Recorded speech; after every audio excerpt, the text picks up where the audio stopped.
All right. We are live on the Prospero.ai Stock Market Live Friday edition, TGIF. Uh, George is in the West Coast vibe attire for today. How you doing, George? It's a little bit earlier for you than me. But my body's still on East Coast time. I just got here yesterday, but I am wearing a more LA outfit to my live stream to represent the my much happier, warmer climate situation here. hmm It was starting to get cold in New York, and not so much here. Yeah, lucky you. I'm stuck in the cold back at home. I'm on the East Coast filming this. So the market has done something it's only done 32 other times in the history of the stock market over the past 2 weeks or so, week or so. It was up 8 days in a row before Jerome Powell spoke yesterday. And if you want to just talk about the things you were seeing in the market leading up to Jerome Powell's speech and how you're feeling about the market after it.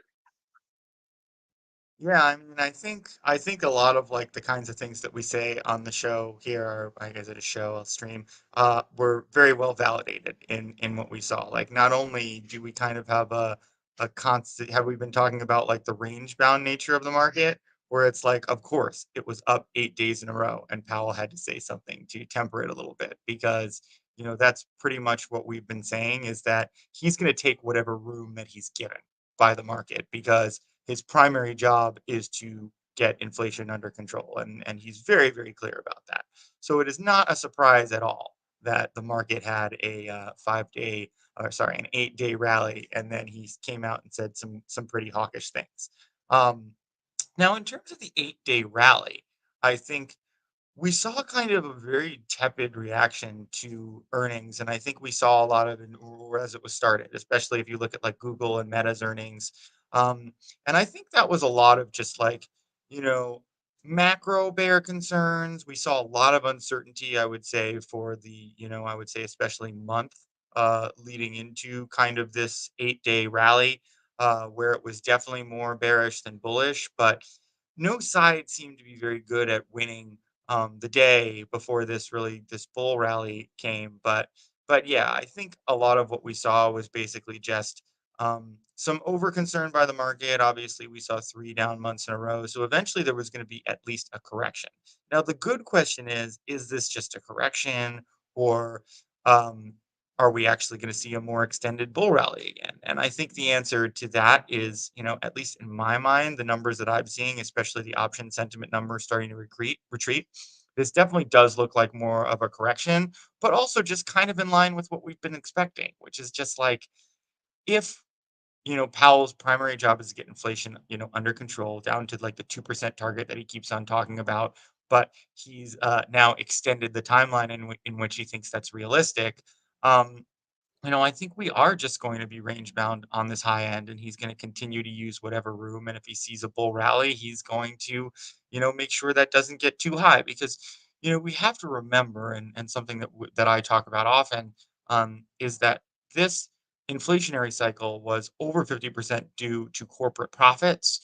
When typically it's in like about the 10% to 15% range when we see inflationary cycles in the past. So, if you're talking about that much due to corporate profits, then yes, you are definitely going to see a concerned Fed because obviously the better these stock prices are doing, the more that frees up the capital markets in terms of how much capital is available to raise, and the more that can be put behind these businesses to make them more and more profitable.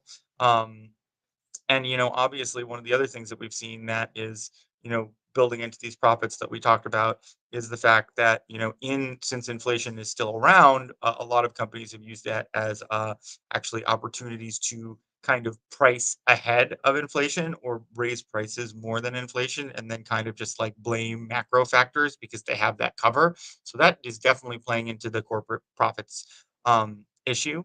And so, yeah, I don't think Powell, until inflation is under control, is going to want to let the market feel too good. So that is why we remained, even though I think the highest our peak got was I think we had yesterday. I closed a bunch of longs because I thought we were starting to trail off, but we were about 60 short. I mean 60 longs in our model portfolio and about 50 shorts, and that makeup gradually changed from a few weeks ago when we were as much as 60 shorts and 40 long. So we kind of like trickle in and out of that, but I'm starting to taper back. Probably by next week, I'll be more short than long again. Just because what I'm seeing in QQQ and SPY net option sentiment, Powell kind of letting us know that he thinks this is as bullish as he'd like the market to get.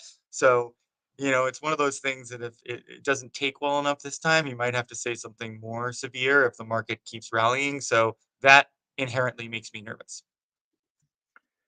It's really interesting that you use the term like correction and the market went higher, like a correction to the upside. I think a lot of people think of it as a correction to the downside.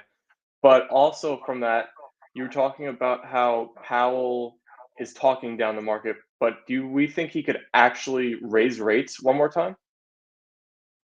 Mm, I don't know. I don't know about that. He might. I don't know if he's going to raise rates, but he might threaten.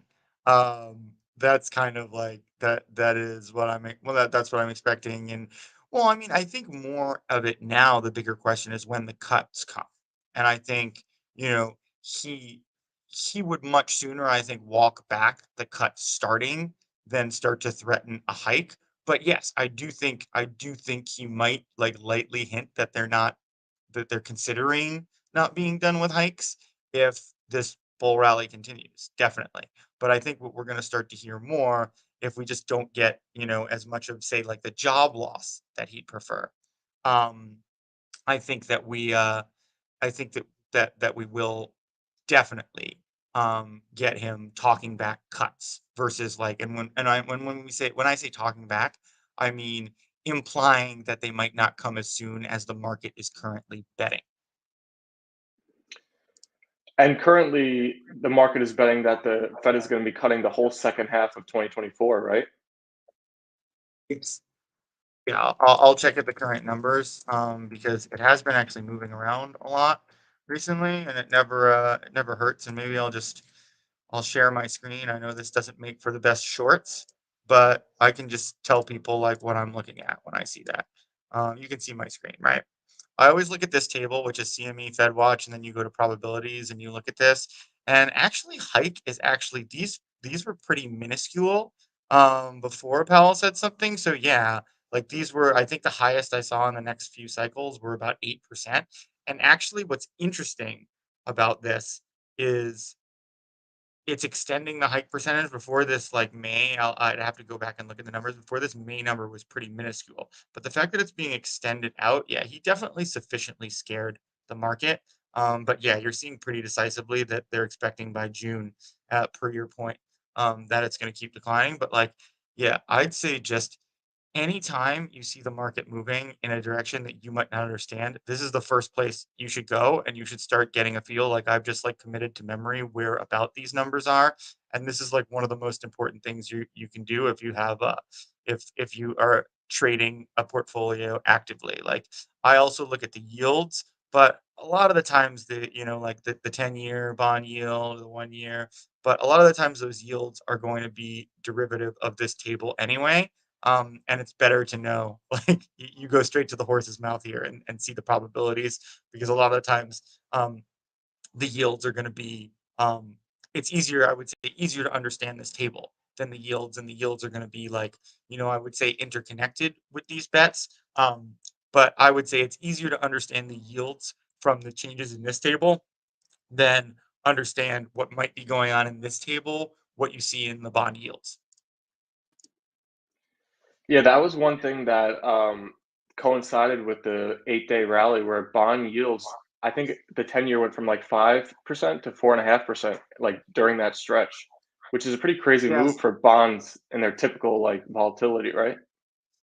Absolutely, but I think that's a really good example of what I just said. I was seeing like the hike percentages like die um before that happened, and even remember on the live stream talking about how like it was actually a week before this like the 6% S&P rally where I was like I'm actually really confused. The hikes have been like dying. Yet yet we have also seen a bear market. And to me that seemed really bearish. But like that just shows like even experienced investors can sometimes like see one story one way when it's really the other way because something that I would say I might have even missed was that it could have just been a delayed reaction to those hikes.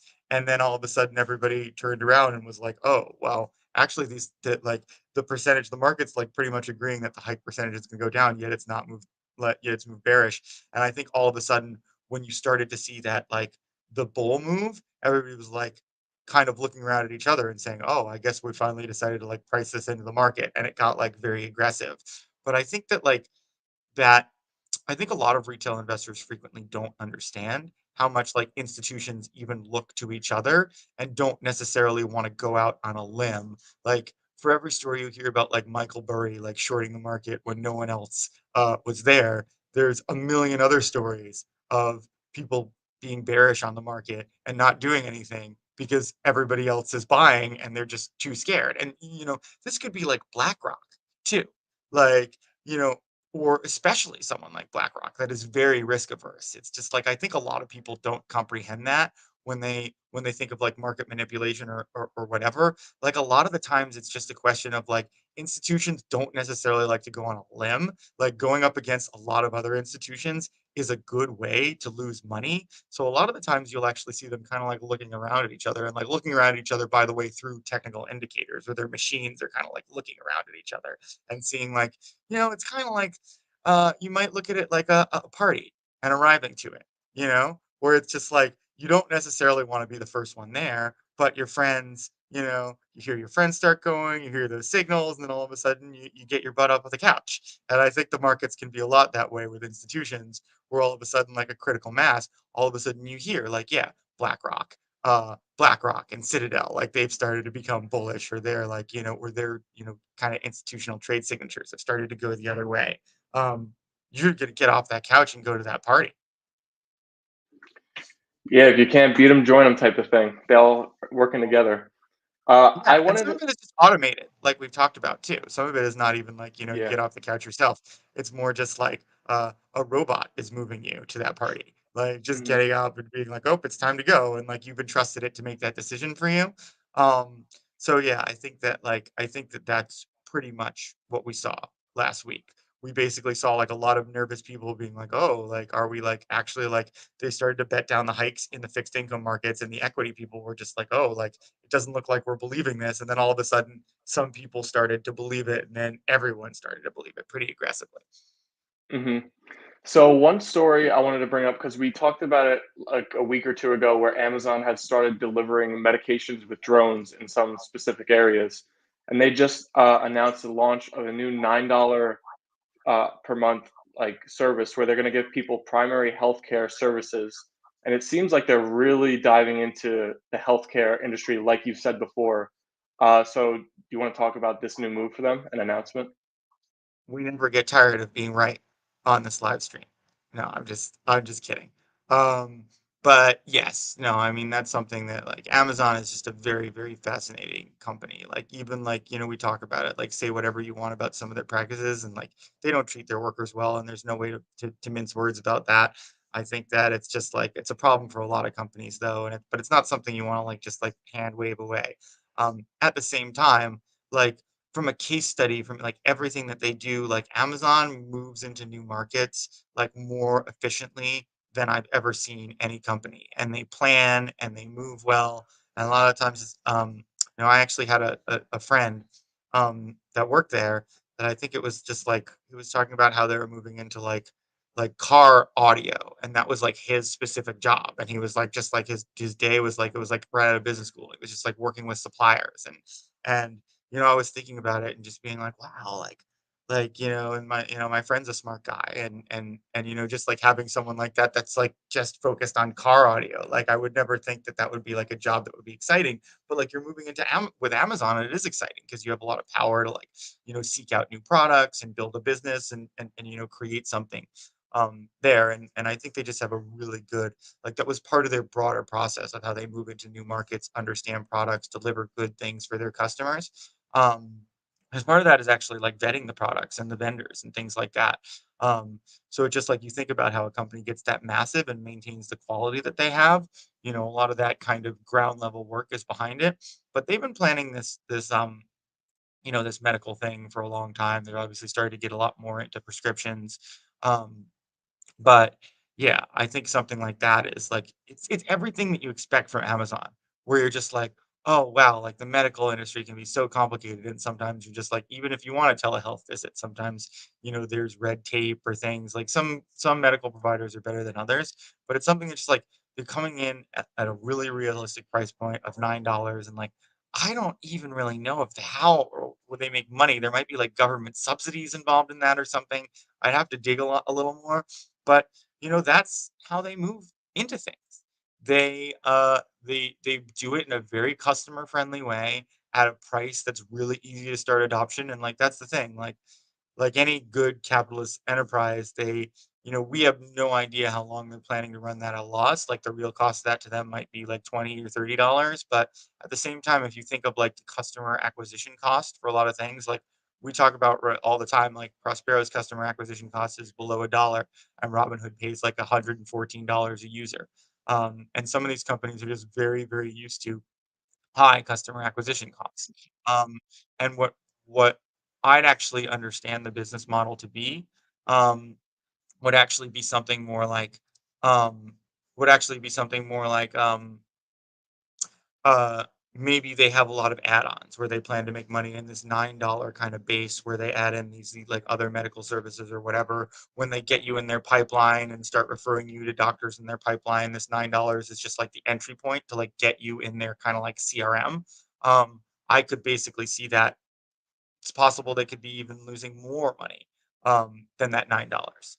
Um, I mean, sorry, more money than like the 20 or $30 that it costs, just to kind of get you in their ecosystem. But that's part of the reason they grow so well and it works so well for them because they have these really good plans of okay, this is how it starts, and we don't mind playing the long game, and this is how we're going to make money eventually. Yeah, as like a consumer or someone who's using that, $9 sounds like nothing. But if you were like a legacy, I don't know about a pharmaceutical company, but someone involved in the medical field and you're like a legacy business in that field, would you be shaking in your boots? Because like as these big tech companies innovate in these like old businesses, they seem to cause a lot of destruction along the way. Yeah, I don't know why I've been talking about it so much lately, but I've actually been talking about like the music industry and streaming. And I was actually talking about it in terms of like how artists basically make all their money touring now. And like there was just that massive market inefficiency for so long where like, the record companies were huge in like the 60s, 70s, 80s, and like the peak of rock and roll, and people were buying records and it was great. But I think as like it got more mass produced, CDs I think got relatively more expensive. Like I remember buying CDs for like $20 when I was a kid, and that was like a lot of the money that I had.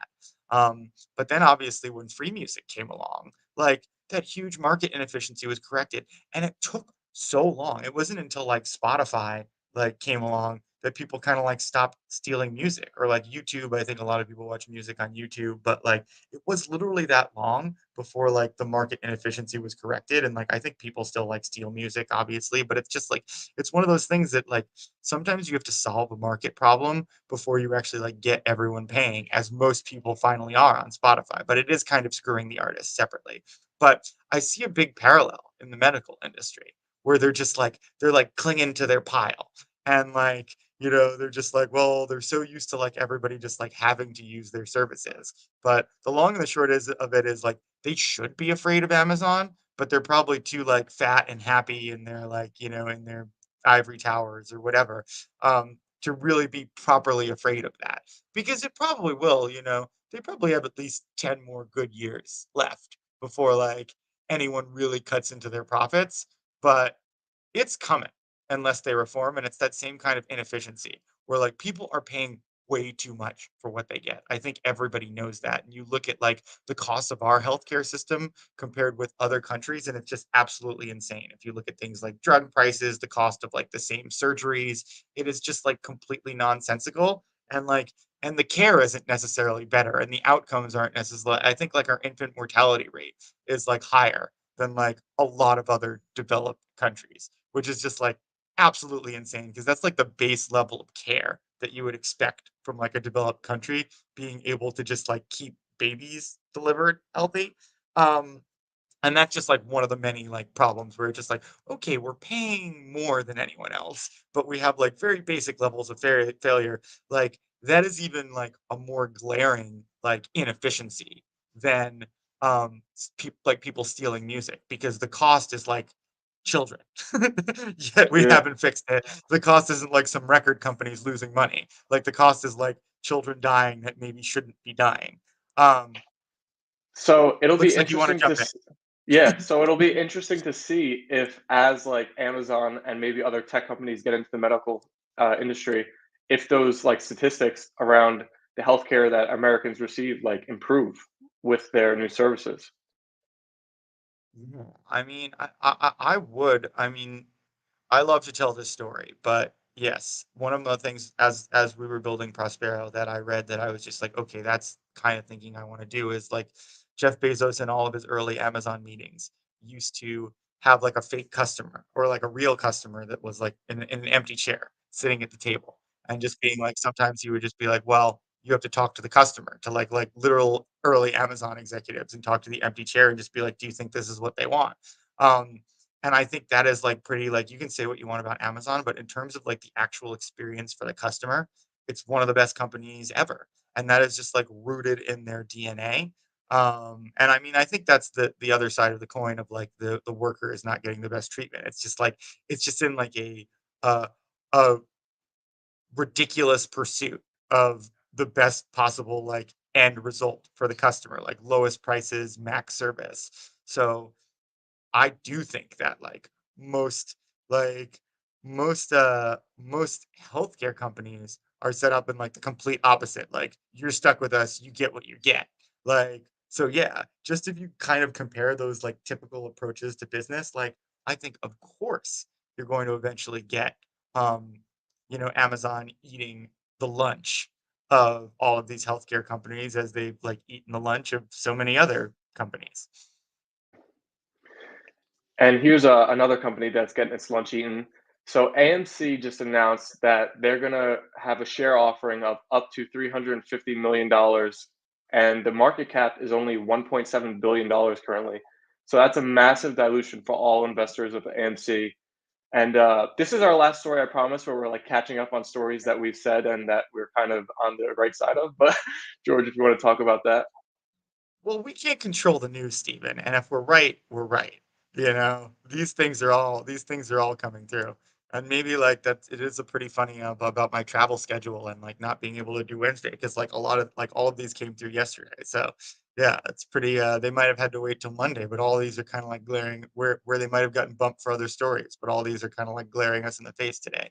Um but yeah, like obviously I've been talking about AMC is like, a term that I think everybody should look up is seller boxing. And I'm not really going to get into it because I don't want to hurl any accusations that might get me in any trouble with any lawyers. But like, it does look a bit like a classic situation of that if you want to Google yourself. It has a lot of the markers, you might say, of that kind of situation. But yeah, it's just really sad like the amount that retail has been like taken over by this kind of like cult movement to that like short squeeze like the company has been diluted over 90%. The stock has gone down like over 90%.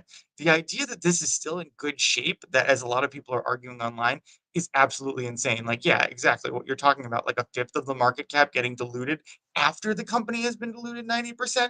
And the thing that like a lot of people online don't understand is they talk about like, oh, like the business is recovering, like it's gonna turn around. It's like, yeah, but it's losing money. It's diluted, like it's pretty much like I think the analogy, like fired all of the bullets it has in its gun because like this dilution where you're basically like like polluting the value of the company, declining it, like um, when you dilute, you're basically just like you're the existing shares that everyone paid that dollar value for, you're just basically like cutting it, like, this is being cut in like a fifth in one swipe because the easiest way to understand that is it's the exact same company just with basically like 20% more shares. So like the shares that you own are worth like about 20% less because you didn't get anything new. These new shares just flooded the market and the company is worth the same amount of money. um so yeah, and also if like you're expecting like a short squeeze, which for whatever reason after all this like dilution, some people still are, which is like pretty much the definition of insanity. Um, or it is the definition of insanity. Um, to just keep seeing the same result and expecting it to go differently. All of this dilution. But yeah, it's just really sad for me to watch. I was obviously pretty involved in that trade. And I did everything possible to warn people that this was going in this direction. But I would say, like, there's some people that are just like, well, at this point, I'm writing it to the bottom. It's like, no, you still have money to lose.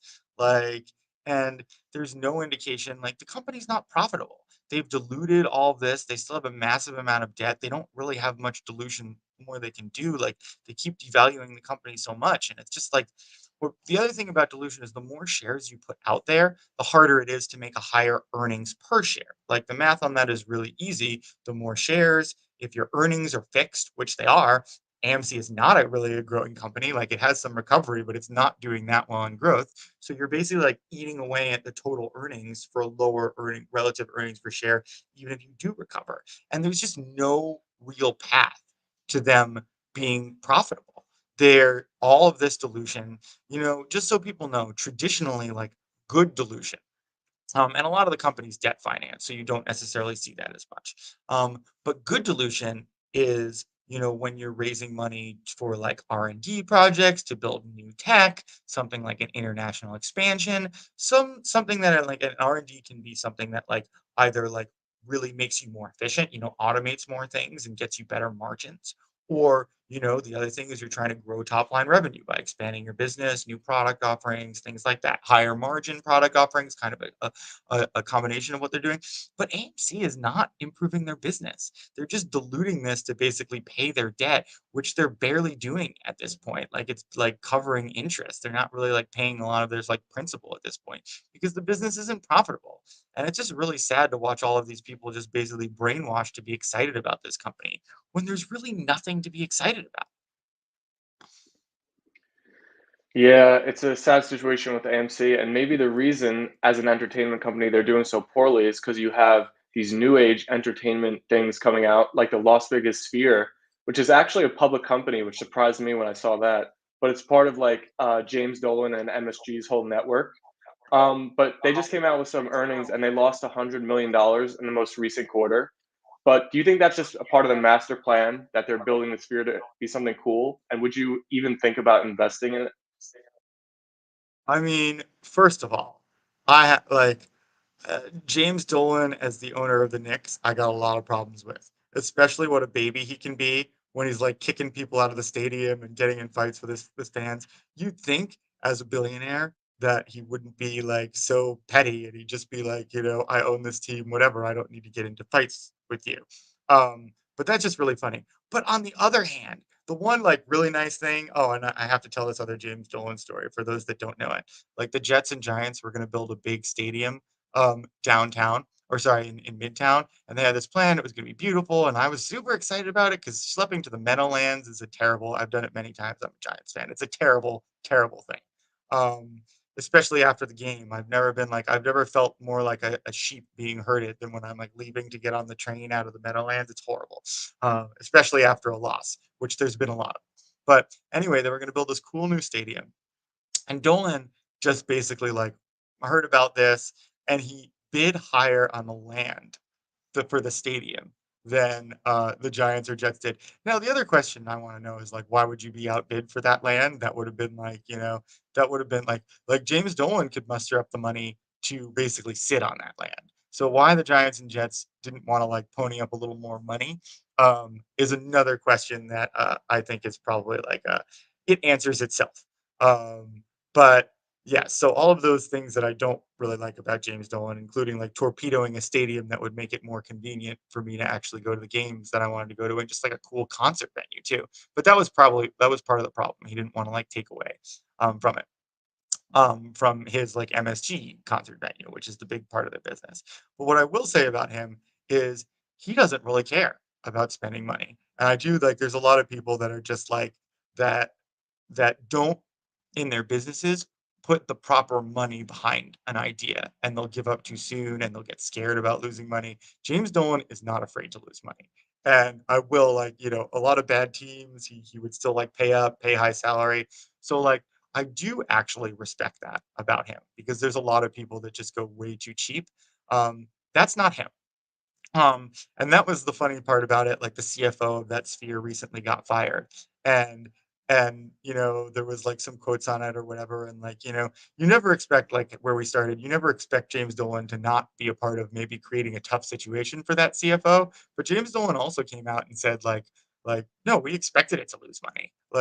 Basically, like, "This is a sphere in the middle of the desert." Like, not those exact words, but, something to that effect, and it costs a lot of money to do, and, like, Vegas is about you know, you got to get your performers, you got to like start be, you got to build like your loyals, like a lot of like the loyalty memberships and getting the gamblers there is a lot of how you ultimately make money. And it can take up a little time to build your customer base. And like especially if you're like trying to like get those customers, I'm sure they're comping a lot of rooms. So yeah, you're gonna like I'm not sure there's a bigger loss leader than like a Vegas casino, especially like an extravagant Vegas casino. But it's a really cool building. Um, and unlike the Luxor, which I've actually stayed at before, which is a horrible shape for a casino. Like I've stayed in some of the rooms and they're just like slanted and like you can't go in the whole corner of the room, like unless you're a child. But like even as like an adult, you can probably use like 50% of the room where you have to start like squatting down. A sphere, on the other hand, is like outward. So that's actually a really cool shape to stay in. And yeah, I'll definitely stay in there at some point. I don't go to Vegas as much as I did, say, in college and right after college, but I'll make it. I'd like to make it to the sphere at some point. But I would not invest in it. And that's not because, like, here's the thing. Like I'm saying, like these casinos, they're big loss leaders, and they're huge money makers eventually. But it's just not the type of business that I like because you know it's very hard to know the difference between, like, especially something like a casino, like a huge R&D project, basically, that's eventually gonna turn around and make money, and one that it just, like, spent too much and is never gonna make money. Because it's, like, very hard to forecast things like occupancy rates or, like, you know, for example, like, if you could assure me that the Sphere was gonna be the coolest thing in Vegas for the next 30 years, I'd say yes, I would invest that if I knew that as a guarantee. But who knows if someone doesn't build something bigger, cooler in like 5 years, and all of a sudden all that money you spent on the sphere to be the coolest thing in Vegas, you're no longer the coolest thing in Vegas. I remember when like I've been going for a while, and I remember when like the Win was the coolest thing, and that was making tons of money. And then the Aria came along, and everybody went to the Aria. So it's just like it's a very "what have you done for me lately" thing. And those buildings are not necessarily um those they're built. Like you could build a new one, but like you're not guaranteed to get your return.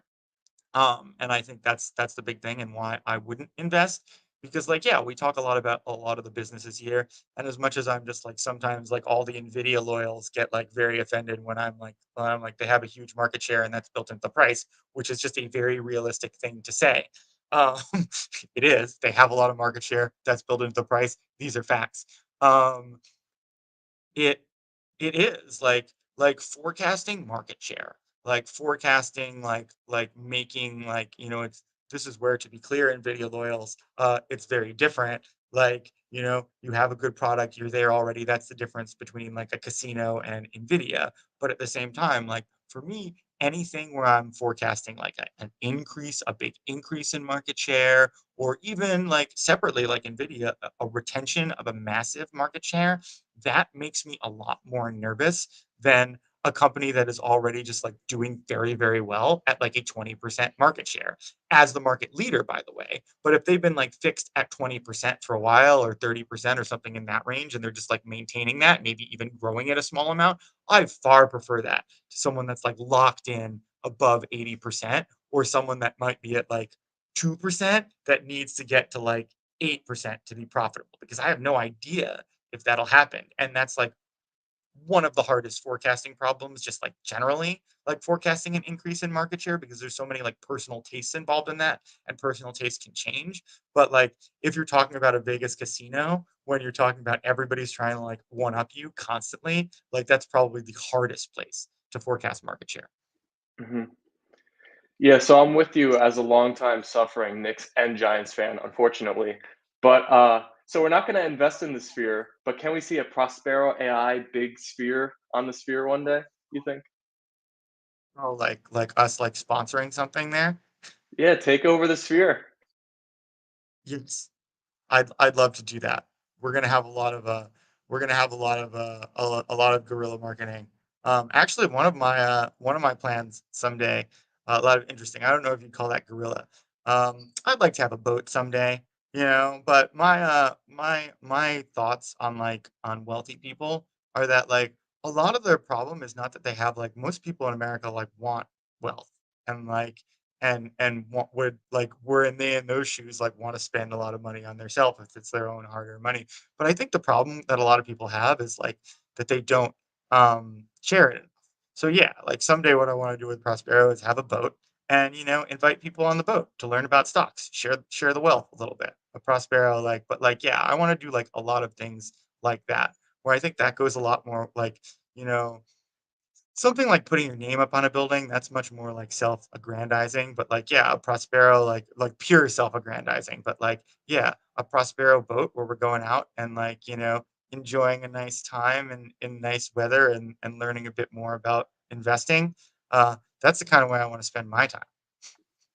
Yeah, that sounds great. And you'd actually be helping people and connecting with people while, sponsoring the business and whatever. So it sounds awesome. Um, but I want to bring up someone else who's You rich can and come on the maiden voyage, Stephen. yes, that sounds great. I'm there.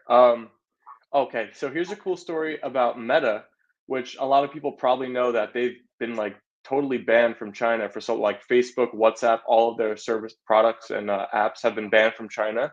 But it was just announced that Meta struck a partnership with Tencent to allow their lower end VR headsets to enter into China for the first time. So, do you think this is actually a really bullish thing for Meta? And do you think this initial partnership can kind of open the door for anything else in the future, or it's going to stay closed on like all the other stuff? I wonder how they swung this because like China isn't very known for changing their minds on companies. So like I'm sure Meta was like working this for like a very long time to like get something like that. But it's hard like when you look at China, and one of the reasons why I say it's like very hard to predict. When you look at China, you have like the government, like the CCP, that is just like obviously not even just like one. It's like a oligarchy, right? So there's a lot of interest, like in a lot of things. But then you have like a company like we'll talk about Tencent specifically, right? They probably have people that are part of the oligarchy. They have their own interests. So you know, to me, like, this is their way in, and it's something that they probably like Meta probably formed a very good relation with Tencent, and then Tencent lobbied the CCP to just be like, "Hey, can we be friends with them a little bit?" Um, but yeah, while we're on the subject of China, I actually just saw that some of these like rare earth minerals that are going to be that that are used in a lot of like battery tech, silicon, or like chips. Apparently, China is starting to like not ship us as many because um, we're doing things like not giving them our like best Nvidia chips. We don't let those go to China, so we're in a little bit of like a fight over like our highest tech stuff. And I think that's a story to keep watching. I think like it's interesting. You look at something like the chips bill that's like makes it easier for us to like build our own chips, but it's interesting to see like and I actually just I read that in a story about how like we found this mine that like apparently had like $37 billion of rare earth minerals in it that was a coal mine. Um, so like part of me wonders how much we're doing that, like how much like the US government is encouraging like miners to look for that kind of stuff or sending out down their own kind of like drones to search for that stuff. Because increasingly it is drones that are finding that kind of stuff. Um, but like yes, that's definitely a story to develop, like a developing story on the tech side, I would say. But yeah, like you know, Prospero loves Meta. Meta has been at 100 upside breakout for most of this year. I think we've looked very smart having it there. I mean, it's had an amazing year, and we've been there pretty much from the start. Prospero has seen it.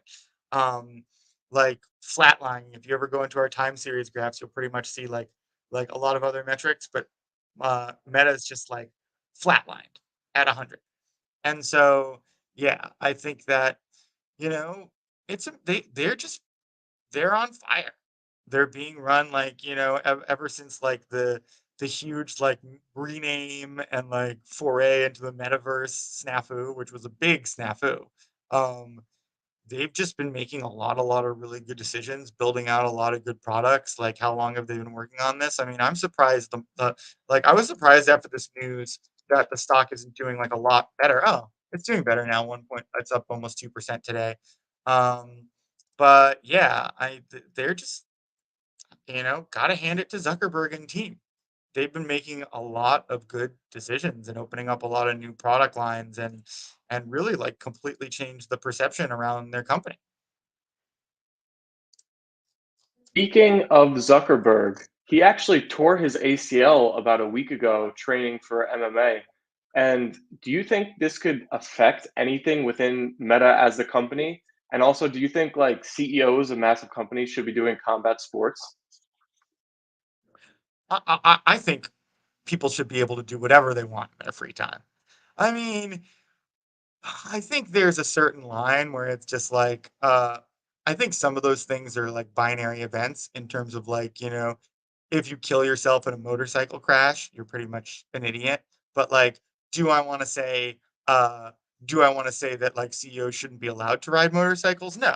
But you only become that idiot if you do the high risk thing and it actually has bad results to you. And like, that's someone who always says like, I'm process oriented, and I would say like riding a motorcycle is a bad process. But at the same time, like I'm also like very much just like people should be free to do whatever they want to do. And I don't think just because you're a public company CEO, like anyone has the right to tell you that you are not allowed to take risks in your personal life on your own free time, also as long as like your company's not paying for it either. But maybe martial arts are like a business expense. He's working on his chi. Um, but yeah, um, I think that you only become that idiot when something bad, and he can still do his job. So like, whatever, I don't care. He didn't kill himself. Like as long as he can do his job. I actually saw a really interesting speaker that was a venture capitalist last night who talked about like he was kind of like ripping on his own field a little bit, but it was funny. He was like, yeah, I really hurt I think it was like knee or ankle or something. And it was like, yeah, I found out that you could actually do the job of venture capital like in an hour a day on painkillers, and I actually thought that was really funny. Um, but yeah, I do think like I'm not sure if Mark Zuckerberg would be very good at his job now on painkillers. I think that's more of a commentary. And like, yeah, you're just like looking at some deals. If you hired a good team, you can get downloads from them. I don't think that's like the optimal way to do your job, but I just think in general, this is something that I actually feel very strongly about. Like people are way too opinionated on how other people get to spend their time. And like, yes, like if he killed himself doing martial arts, he would be an idiot. But like he is perfectly entitled to do whatever he wants in his own time, as far as I'm concerned. And everybody should just like shut up about that kind of stuff, in my opinion. Yeah, I just hope he keeps doing it after he recovers because we got to get that Elon versus Zuck fight. Hasn't happened yet. I think, well, Elon's mommy said it wasn't supposed to happen. So, I think now it's like, mom said he couldn't go out and play. So I think like we stopped hearing about it a lot. And I imagine like that was kind of like a twisted headline a little bit. But like I imagine like that's what came out publicly. I imagine like it like I'm a big believer in like what comes public. Like it tends to be an iceberg situation. So there was probably like a lot of like in the background, his mom just being like, "You're looking like an idiot," like to something to that effect of like, "Stop with this pissing contest. Like, I raised you better." I imagine like that kind of thing. That like I can imagine my mom saying things like that to me, um, if I was having like a public pissing contest with another CEO. Uh, but but yes, I think probably like that was I think when that was kind of like the last big headline I saw about it was actually like I think Elon's mom saying that it was like dumb. Um so yeah, I think they probably both got like sufficiently embarrassed. And I think like both of them seem to have like sycophants around them that are just like telling them exactly what they want to hear. But yeah, um I think basically, yes, that uh that finally that got to a point where like enough of them got a message that they looked really stupid, that both of them looked stupid, and that they needed to like just like maybe maybe do what adults would do and like discuss their differences in private, like not through the media or whatever. And I think that's something that like I think that's something that like maybe more evolved media organizations like or like professional sports I can think of. Like a lot of times like owners, things like that, because they're in the limelight, they're kind of very good for the most part. The Giants aren't always very good at this, but a lot of other teams are about just like handling their business in-house and like keeping that news to themselves. And I think that like kind of is like a good universal rule. Like that like if you're a public figure, like unless it is absolutely necessary, like you're better off like and everybody looks better if you just like pick up the phone and settle your differences or just move on to whatever better things that you have than having these like public pissing matches. Like at the end of the day, that's the thing. Like all these CEOs are like overbooked and so busy. It's just like, okay, well, like if you're too busy to like, say like maybe donate more of your time to charity, like it doesn't look very good when you don't have that kind of time, but you have time to have just like a public pissing match with like, another like very like full of privilege person. It's just like not a good look. It seems like that's kinda like Elon Musk's marketing strategy because they don't really I don't think they spend anything on marketing, right, or something like that, but he does all of these outlandish social media stuff that get attention to him and his companies. I agree. And I think for the most part, it's a great strategy. But I think like sometimes you have to know the difference between like a good look and a bad look. And like he really lost me. Like obviously I say a lot of positive things about Elon Musk as an innovator, but as a person, he really lost me when he had that like during the pandemic, when he had that like kind of public fight with the state of California and threatened to move operations and also just like set his people back in the factory to work like before a lot of other people were.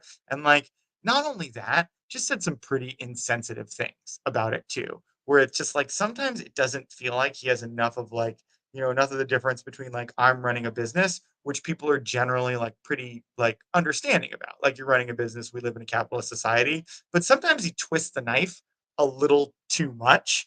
And I think that's like ultimately like there are, I think, tons of people, or like not tons of people, but I've heard some people being like, "Oh, like I don't like Elon Musk, but I'll still buy Teslas." But other people that have said like I wouldn't buy a Tesla, like no matter how good the product is.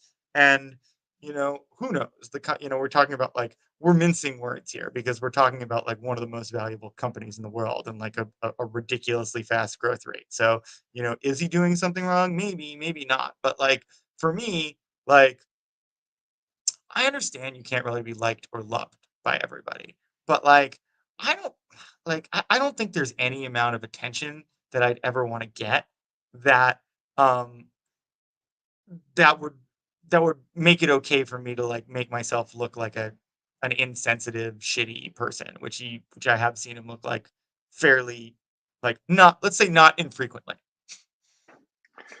Yeah, that's a perfect segue into the next person we're gonna talk about because Sam Bankman-Fried was found guilty, and he's facing over 100 years in prison. And this has really kind of made me like happy about the justice system because I was getting really nervous with the way the media was covering it and the amount of connections and money he has. So it's good to see that like he's actually being persecuted for what he did. There's one rule in America in general capitalism. I was never nervous about him going down. The one rule is you don't take the money of rich people. Like you could screw over the middle class, lower classes all you want, and it's like not infrequently. You could lose lives, like as long as they're the lives of like, not wealthy people. But like, if there's one thing, Madoff, Epstein, Sam Bankman Fried, the one thing they all have in common is they mess with other wealthy people. And that is like you will go down for that time and time again, especially if you mess with their wallets. Like you might even be able to mess with their families a little bit if like one of their kids die or whatever. They might have a personal vendetta. But if you lose like the money of a lot of wealthy people, you're gonna go down for that, like time and time again. And I think he's so interesting because like what you'd see about him and like what he did for crypto, and then you like look at like all of his political donations, and like a lot of it was like, oh, like he's this like deft political maneuver, and that's what you heard at the time. But he was basically like greasing the right pockets. So I think that that's a very interesting part about his story. But also, I think like what's very, very interesting about him, and I'm pretty excited actually, someone who's working on a documentary, same person who worked at like Gaming Wall Street, is actually working on some videos for Prospero that I filmed last week. So I'm excited to have those come out. But I've actually gotten to talk to him a lot about SBF. And I would say one of the most interesting parts of that conversation that came out was that um, we kind of talked about this like funny thing in Silicon Valley where it's just like sometimes like and there was like a horrifying story that he told me about how like apparently SBF in college said he had to like learn to smile for other people, which is just like that's like a classic sociopath tendency that you like don't understand other people's emotions. And the fact that he would just like come out and say it means he doesn't even like he lacks the awareness to even know that that's like a sociopathic thing to do, which is even scarier to be honest. um, but I will say this, like, normally my bullshit meter is very, very good, and very few people fool me. I'm like, and right away, I'm just like, oh, like this person's full of shit, and like I take pride in that. But I can also admit when I've been totally wrong, and he completely fooled me. Like I saw him on the hill a couple times. I was like, oh my god, this is like exactly like most of the time, like finance people look like selfish idiots. This guy's like he's a physics major. He's like one of the things that actually, and this was a funny other part about the conversation, is like he's not that like good looking. It's just like a really like realistic, normal guy that like seems down to earth and smart. And just like he actually like very patient and explained things very well about like how the crypto markets work and everything. And like I was like, I'll cop to being a fan of his, based on all those things. But unless we have any questions, I'm actually trying to wrap a little early today. Unless we have any other questions, the one other thing that I'm just giving a warning because I'll probably sign off after the end of the story. But I think the one interesting thing about like what you see in Silicon Valley and venture investors sometimes is like you see someone like him that's kind of like on the spectrum, and they're just like, oh, like he's actually managed to like galvanize people behind his cause while being like kind of like socially awkward and stuff. And that's actually like viewed as like better as someone who has like traditional charisma because they're just like, oh, there must be something going on. Like there's been a lot of like idolization of those kind of people um, versus like just like traditional leaders. And I think that that's kind of like a funny thing. We'll see if it swings back in the other direction because obviously like part of that is what like made him dangerous, when you're kind of just like kind of detached from people and kind of like in your own head or just like it's kind of harder to read like because like when someone's like more of like a traditional leader and like passionate about their cause and very authentic, it's easy to just be like, no, this is actually a trustworthy person. They really believe that in their cause and their purpose and they have one.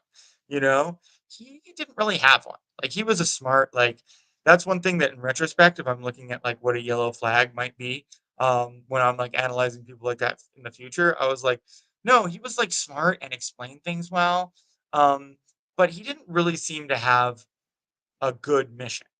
His mission seemed to be that he wanted to do very well and make money if you like zoom out a little bit. And like he said a lot about like, making markets fair and everything like that. But there's a lot of things about the crypto markets that I actually think are more unfair than the equity markets. So that rings a little hollow. Okay, yeah. So I know you want to wrap it up.